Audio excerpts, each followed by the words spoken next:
Hello, I'm Jonathan, and welcome to our channel Acupuncture-Points.org.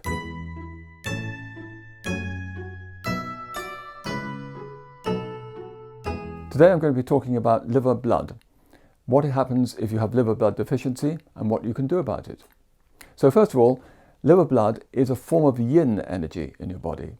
If you're interested in what yin and yang are, got links to it on our website. Blood is a very important form of yin energy, and it stabilizes you, it moistens you, it nourishes you, and these are all parts of what liver blood does for you as well. So it's a steadying, comforting form of energy.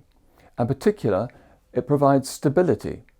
Now, stability can come out in many ways. Mentally, it stops your crazy thinking. Liver blood in the right quantities means that you don't have very disturbed or restless sleep. Physically, it means that your hands don't tremble, that you are steady in what you do, both in terms of resolution and in terms of achievement. So it has many stabilizing, steadying factors in it. Secondly, it looks after your tendons. Now, your tendons are where you get the bounce from. If you've got plenty of bounce, your tendons are probably in good condition, and your tendons are fed by your liver blood. So any situation where you lack bounce, lack vigor, can't get yourself back together again, perhaps after a fall, then it may be liver blood has been deficient for you. An important part of what liver blood does is feed your eyes, moistens them, nourishes them. How can you make this worse? Well, if you sit at a screen with a fixed focus for too long, that will deplete your liver blood. Very important that you get up, move around, go outside, look at things far and near, so that you don't have this fixed focus.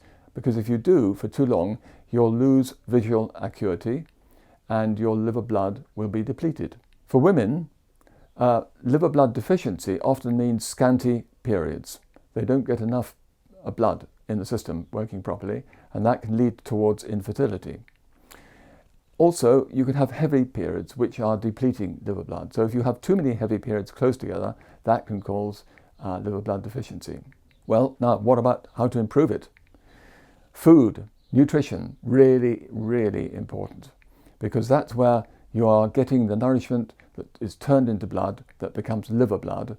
And so if you're not eating the right foods, you will get liver blood deficiency, almost certainly.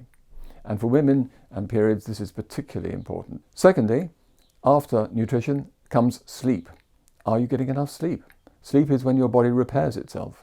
That first 2 hours, 3 hours of sleep, your body goes really deep and repairs the damage done through the day, and this helps put back together the liver blood energy we're talking about. Next, exercise. Make sure you get out of breath, do something that moves blood around your body, because your liver blood is stored, not surprisingly, in your liver when you rest. When you get up and move it, it moves it out around your body, healing it, mending it, repairing it, moistening it, and nourishing it. So very important that you take enough exercise. So that's rest and that's food, which help repair your liver blood. So there you have it. What liver blood is, what deficiency can cause, and how to do something about it. Hope that helps. Thanks for listening.